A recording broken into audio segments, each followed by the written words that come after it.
And when I talk about obesity and I think about this, a lot of people are like, oh, you need to eat less, move more. Like, okay, if that is helpful, that would have worked, right? All right, well, welcome back, everybody, to episode 17 of the Building Lifelong Athletes podcast. I'm your host, Rennicke. Thanks so much for stopping by. I really appreciate it. Today, we're going to be talking about a slightly controversial article that came out, although it really shouldn't be. That's kind of the spoiler of it. But a big clinical practice guidelines released by the American Academy of Pediatrics, or the AAP, talking about obesity in children and adolescents, and essentially how we look at it, how we work it up, how we treat it, all that stuff. Made a bunch of ripples across social media, so I figured I'd go over it here. So we're kind of going to go through the general gist of it, the outline of it, kind of the topics. I'm going to cover a lot of topics about obesity in general, which will be really transferable to not only youth and adolescents, but to adults as well. And then we'll kind of talk about what's been going on. So let's dive in. We'll kind of talk all about it here.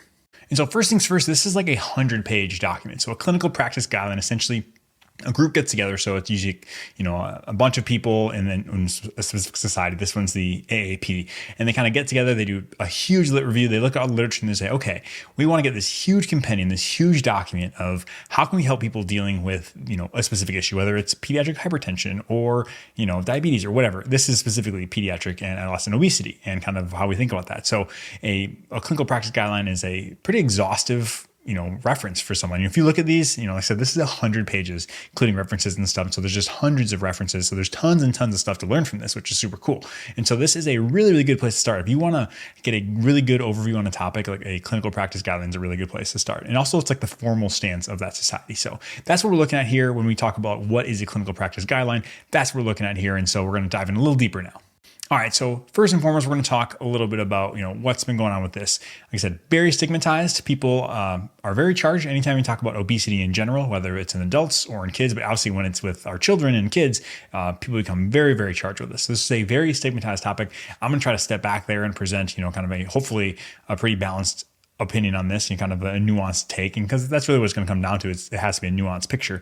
But I want to try to take the stigma out of it and just talk about the science behind it and how we think about it, how we deal with it. Because at the end of the day, it's all about helping people, right? I don't really care what someone wants to call something, what someone doesn't. If we're helping people, like that's ultimately my goal here, right? So when I think about it as a clinician, as a physician, my goal is to how do I transfer the knowledge that I just read to helping people? And I don't think Twitter arguments are helping people. And so for me, I'm not really worried about the junk here. I want to get around that and figure out how can I help people either learn information or implement in their lives to make their lives better. So that's the first and foremost, most important thing for me.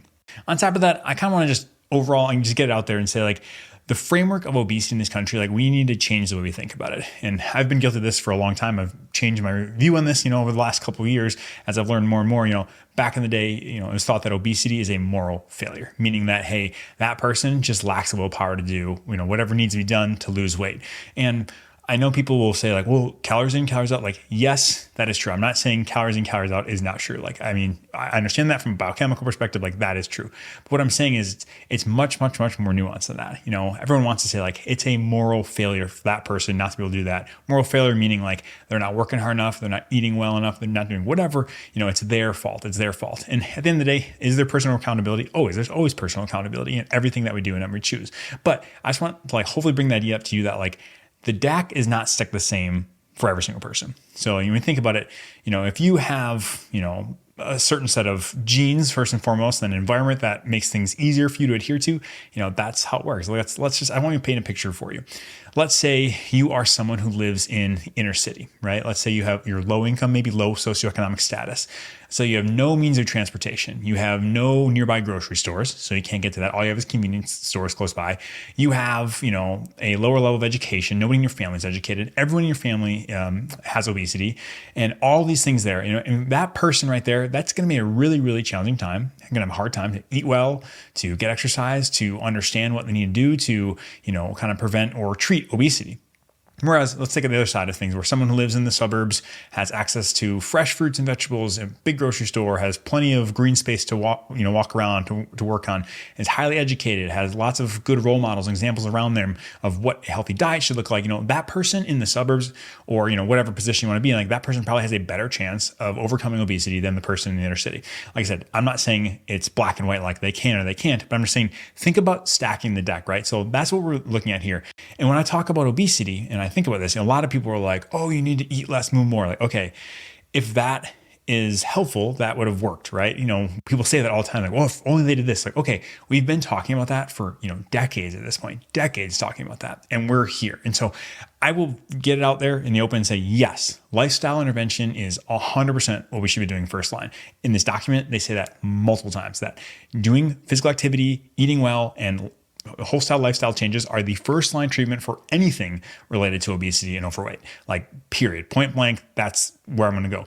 But on top of that, we talk about what are some additional things we can do, because at the end of the day, if we just harp on lifestyle all day, like lifestyle, that's all that matters, but nothing's getting done, then we need to figure out what we can do to help these people. Because like I said, it might not be the best way, it might not be, quote unquote, best for you or more natural or whatever. But if the options are just continue to bang our head against a wall and try to do this lifestyle thing and get nowhere, or maybe try some other means and have, help somebody, then that's the route I'm going to take every single time of the day. So that's my mini soapbox already. I'll probably rant about it again later. But for me, like I said, all I care about is helping people in the way that's best for them. If for someone that is just doing lifestyle and exercise and whatever, awesome. That's fantastic. I can get on board. If someone says that is not a sustainable thing for me, Jordan, I can't do that, then I'm not going to say, sorry, can't help you, because I just don't think that's right. I think those people deserve help and care as well. And so I have to figure out a way to kind of help them. So that's really what I want to see on that. Like I said, we'll get into it here. This is a very complex topic. It is just not as easy as calories in, calories out. Although, yes, once again, I recognize that. We're going to just say the math is there, but it is a much, much more complex thing than that. So we're going to dive in a little more now. And so let's talk a couple of diagnoses. How do we diagnose or define obesity? And, in terms of terms, I'm going to you'll hear me talk about it. I'll talk about, instead of saying someone is obese, we'll say someone has obesity or has overweight. We kind of found that the new language kind of takes it away from making it feel like it's a person, their identity, saying an obese person, meaning that's not their identity. They have obesity. Someone who has hypertension or diabetes doesn't say that person is diabetes or is hypertension. No, the person has that medical condition. So we're kind of shifting our frame of mind and think, hey, this person has this medical condition, and that's going to talk about it. So you'll hear me talk about that as well. You might be like, man, that guy's really bad at grammar, but no, that seems to be the way we're going with it in the conversation and the topics that we talk about. So to be defined as overweight, we're going to have a BMI greater than the 85th percentile, but below the 95th. And once again, this is for child and adolescents. So adult, whole separate topic. I talked about that and how we measure it before, but for children, we measure a BMI. Obviously, BMI, like I said, we talked about it before. There's good and bad to BMI, but this is generally how I do it. When a kid comes in for their well visit, we get their height and weight, we get the BMI just so we can kind of get a tracking on that. But let's say overweight, somewhere between 85 and 95th percentile. Obesity then would be 95th percentile or above. And then severe obesity is equal to or more than 120% above the 95th percentile. So that's going to include some math. But once again, just kind of ballpark in there, 85 to 95 overweight, 95 is obese. Severe obesity is more than equal to or more than 120% of the 95th percentile. And then let's say you have an older adolescent, someone who's 15, 16, 17, something like that. And they're, a human size, then you can use the regular human, definition of that, which would be a BMI above 30. So these are the general definitions we're going to use. Like I said, for pediatrics and adolescents, a little different, but that's what we're working with. Okay, now we're going to go into the causes and risk factors of obesity. There are tons and tons of them. This clinical document, it went for just absolute pages and pages of what risk factors were. So obviously lots of complex issues here. Lots of things are going to work, additively, meaning, this and this and this can lead to more risk. And it's not just this is the one thing that I had and that's what caused, this issue to arise. It's usually much more nuanced than that. So there's a bunch of different ones we're talking about. First thing we're going to talk about is something called ACEs or trauma. ACEs mean adverse child events. So essentially what we're talking about is something happened in your life. A lot of times this is a trauma or, like I said, some sort of traumatic event. And we've been finding that people who have, or children who have these events that go on early in life, they tend to have lots of issues later in life because of that. The question is it because of that? You can't necessarily show causation, but we just tend to see an association with people who have these traumatic events with, a lot of poor health outcomes. So that's one thing that we've seen that seems to be connected is a higher risk of obesity if you have, ACEs or trauma in a childhood. Other things are social determinants of health. So things I'm going to read off here, talking about poverty, living in an underserved area, your school, your neighborhood, transportation, cost, your heritage, all these things are going to play a factor in this. Like I said, let's say from a poverty perspective, we've kind of touched on that. If you don't have access to, the ability to buy good food or healthy food, you don't have transportation, you can't get around, you live in the middle of a city, you have no safe spot for you to go out and exercise, you have no way to get around, no transportation. Let's say heritage-wise, let's say it seems to be that people of African American or Mexican American or Latin American descent tend to have a higher prevalence of obesity as well. And so lots and lots of different factors can play a factor into that. Additionally, there are some chemicals that are thought to be potential endocrine disruptors. That's kind of a whole different podcast topic, but some endocrine disruptors, things like bisphenol A might play some role. It's not as super linked, but there's some papers out there that show there. Another thing is your family, right? Your family's going to play a huge role in your chance for developing obesity. If you think about your family, like I said, not only from a genetic perspective, we'll get into that a little bit later, but just in terms of their lifestyle, their habits, your home setup, their preferences, if they're eating, a standard American diet at home, odds are the child's going to be eating that as well. And so that's a huge disadvantage in terms of a big risk factor for, going in there. Parents who are more obese tend to have, a higher chance of having children who have obesity. And so all those different things, if they don't have a history of working out, nobody works out in the family, all these things like, what you're modeled at home, a lot of times is what you become. And so it's not a definitive, you are going to be this because of that. But once again, just kind of an association that we see. Additionally, we can't talk about this without talking about food. It seems to be a high, correlation between lots of fast food, sugar sweetened beverages. Those are like the two ones they harp on all the time, saying that there's a pretty high correlation between an increased consumption in sugar sweetened beverages and fast food and childhood obesity. Also, they talk about potential screen time and looking at phones, iPads, TV. Maybe there's a correlation with that. Not sure. That was not very strong at all.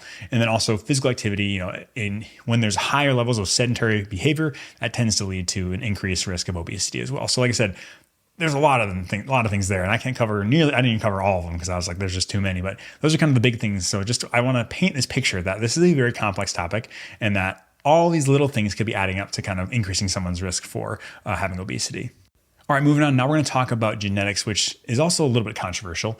Everything's controversial, but this is a little controversial because when people hear genetics, they think, oh, they're just blaming, having obesity on their genetics. Like that's all they're doing. And I'm going to tell you right now, that's not what we're doing, and that's not what they're doing. It's much more complicated than that. When I think about gene inheritance, there's a couple ways to think about, two big things are either monogenic or polygenic. Mono meaning like, hey, this is the gene we've gotten from their parents. Like we see that and that's causing their obesity. There are some instances of that. It's very, very rare though. The vast majority of times we're dealing with a polygenic, type situation, which means, there's multiple genetic factors that could be influencing them.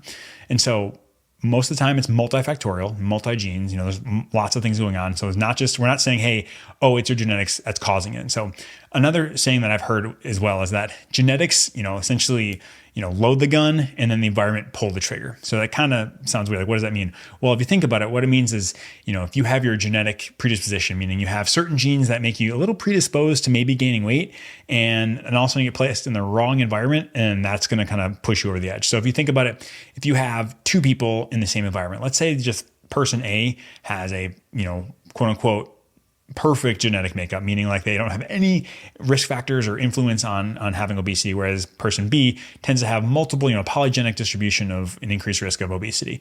You put them in, a perfect environment, meaning like we count their calories, they get exactly what they need, then they're going to be, normal body weight. We're not going to gain weight. That's just kind of how it works. But you put them in a free living environment, or like what we have every single day with access to everything 24/7, that person A, maybe they don't gain weight. Maybe, like I said, they make up for it in other ways and they eat a little more and they're still okay. Whereas this person B, with the genetic predisposition to that, then they start to increase their weight. Like I said, they might have the genetic predisposition to it. So it's, once again, it's not necessarily that this person and this person are doing anything different. So this person might be a little more predisposed to it. And like I said, it's not to blame. It's just to say, hey, that could be contributing as well. And we tend to think like that happens quite often, back in the day when food was scarce, like we didn't have as much obesity. We know that because, like I said, until we kind of get to that perfect condition where like, oh, now we have excess and these genes are really good at kind of holding on to calories or, decreasing the amount of calories we burn when we walk, all these different things for whatever reason. We're not sure why,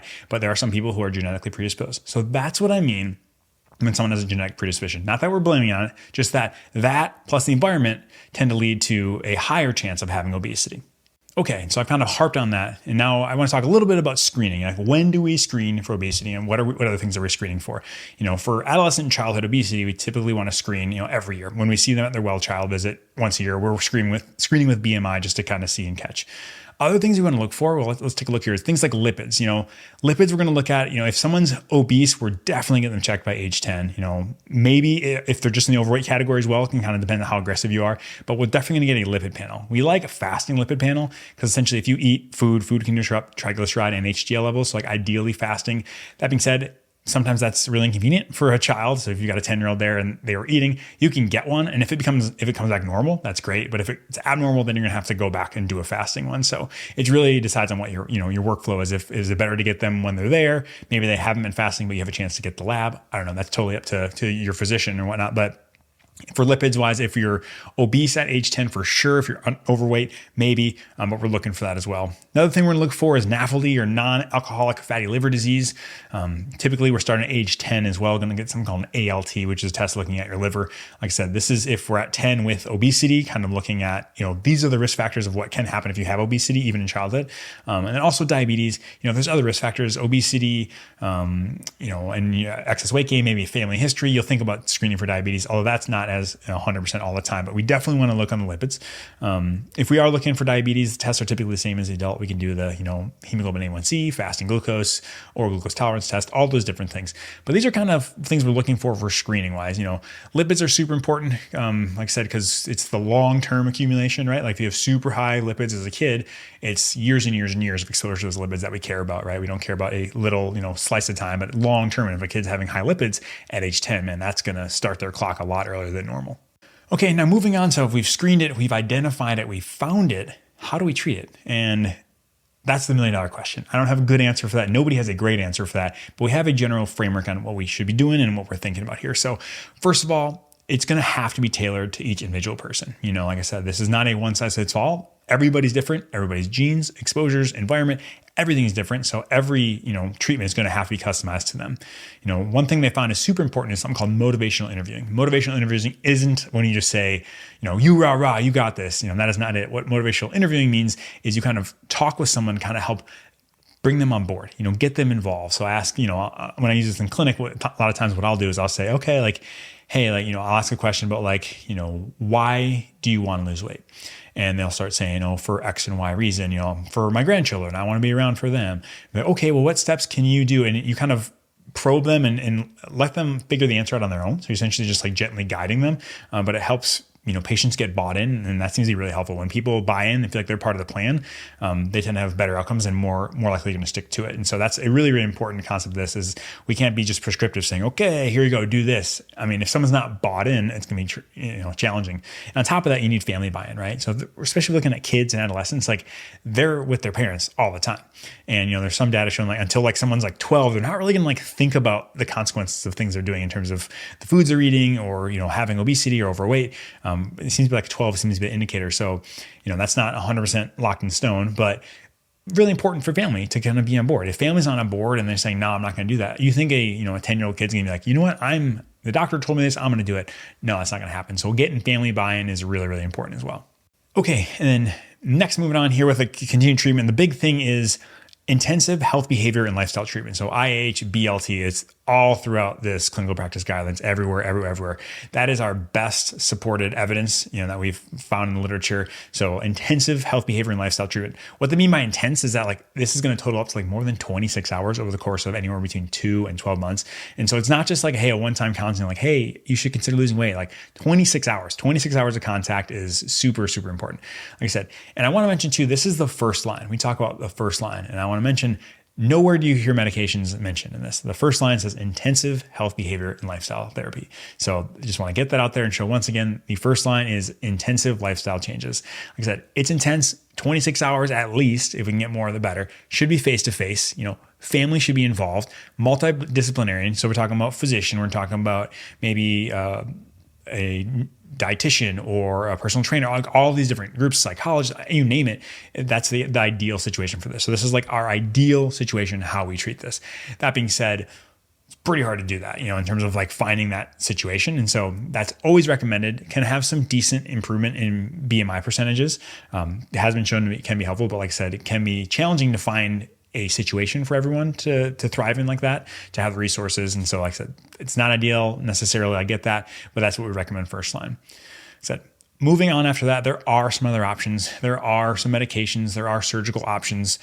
These are a possibility. Like I said, I will say once again, these weren't even mentioned till like page 60. So page 60 in this document, this 100-page document, page 60 said, hey, okay, they just beat us to death with, lifestyle, and said, hey, these are options. Because once again, this is something I want to talk about. If you've tried intensive lifestyle therapies and you had no improvement, like I think it's wrong if we just say, okay, like, well, that's it. There's no other options for you. I mean, we know what's going to happen. We know if someone has chronic obesity, like the issues they're going to have down the line, like the, metabolic issues they're going to have, and as kids, that's just going to come earlier and earlier in life. And we want to avoid that. So we know there's a harm there. If there's a chance that we can stop that, negate that, and do something, on top of our lifestyle stuff to prevent that, then I think it's worth looking into. It might not be the right fit for everybody, but it's definitely something to look into. And so once again, I think it's kind of outside of the scope of this one. I'm not going to talk about specific medications. There are different medications, like the GLP ones. I'll probably do a different talk about that. That seem to be okay with children who have obesity. It seems to work pretty well for them. They can have some decent losses. And also bariatric surgery is a potential option as well. Obviously, that's usually the last line for everybody, and I think that's very appropriate. But that's also a potential option as well. Because for me, once again, it's all about harm reduction. I know people will scream on the internet and say like, it's lifestyle, they need it. But okay, just imagine you're a person, like I said, with low socioeconomic status, low health literacy, no access to fresh food, no transportation. Like you want that person in there. I want you to go up to that person and tell them like, you're just not trying hard enough. Like you're just not trying hard enough. It's your fault. I mean, like I said, the deck is stacked against them. And so I want to figure out how can we help these people? What options do we have that use all the available evidence and all available tools to kind of help them get to where they want to go? Once again, it's that natural fallacy. Like, oh, I want to do it the natural way. Like, will I do it the natural way? That's always my preferred route. Like you've heard me say that time and time again on my podcast and my videos. It's like, I will try to not do medications if I don't need to, but I will use them when I need to because I want to help people. And at the end of the day, if I need to help these people by giving them medication or they want a medication, that's great. Let's say someone says, hey, I'd actually prefer a medication. Like I've tried this. It's just really challenging. Like, can I get some help? Like if someone's asking for it, what do you like? I mean, like we're going to not help them. Like to me, it's just crazy. And so, it's tough. I understand, a lot of times this comes from people who aren't necessarily in a clinical capacity, like in terms of someone who can't prescribe that. So I know like my bias to that is like, I can do that. So it's an option for me, other people who can't. And so I recognize that. And I recognize as a physician, I can be biased towards that as well. But like I said, I want to have all the tools available in my tool belt and kind of talk with the patient and help decide what's the next best step. But all I care about is getting a good outcome for them. And so just kind of wrapping up here, a couple take-home points is once again, as you can see, this is super complex and this is super challenging. We're not going to figure this out overnight. It's becoming, a bigger issue with children and adults. It's something that, we need to figure out sooner rather than later, or else it's going to lead to lots and lots of issues down the line. But the important point is like, this needs to be individualized to each person. How we treat this is going to look different between me and you, right? Like we might have different motivations, different environmental factors, all those different things. So each one has to get an individualized treatment for the best success.